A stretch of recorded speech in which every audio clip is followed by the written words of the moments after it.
नमस्कार मंडळी. आजचा बेत केला होता वांग्याचं भरीत करायचा. खूप दिवस ठरवलं होतं वांग्याचं भरीत करू. तर वांग्याचं भरीत करण्यासाठी कढई तापत ठेवली आणि आता हा मसाला तयार करण्यासाठी थोडंसं वाटण, 2 कांदे, शेंगदाण्याचं कूट, लाल तिखट, हळद, मीठ, मसाला आणि कोथिंबीर हे टाकायचं आणि थोडं मीठ आणि चवीनुसार साखर हे टाकून चांगलं एकजीव करायचं आणि एकजीव करून तो जो मसाला जो तयार होईल तो वांग्यामध्ये भरायचा. आता ते वांग्याचं भरीत करण्यासाठी हे सगळं साहित्य घेतलेलं आहे. तर आता हे जे मिश्रण जे तयार केलं आहे त्या मिश्रणात कोथिंबीर टाकायची आणि कोथिंबीर टाकून चांगलं मिक्स करून ते जे मिश्रण तयार होईल ते वांग्यांमध्ये 5-6 वांगे आहेत त्याच्यात भरायचं.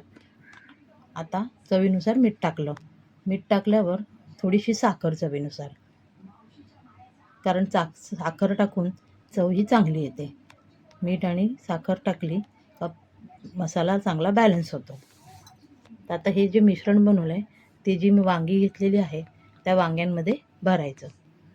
तर वांगी चांगली भरून झाली का तेलामध्ये सोडायचं आणि वांगी ही भरली का बटाटे जे आहेत ते जे मिश्रण जे आहे त्या बटाट्यांमध्ये पण ते बटाटे त्या मिश्रणात मिक्स करायचे आणि मिश्रण बटाट्यांमध्ये मिक्स केल्यावर तेल तापत ठेवल्यावर त्या तेलामध्ये थोडीशी राई टाकायची तडका देण्यासाठी आणि राई टाकल्यानंतर चांगलं तेल तापलं का त्यात जे बटाटे वाटणामध्ये मिक्स करून ठेवले होते ते पहिले टाकायचे.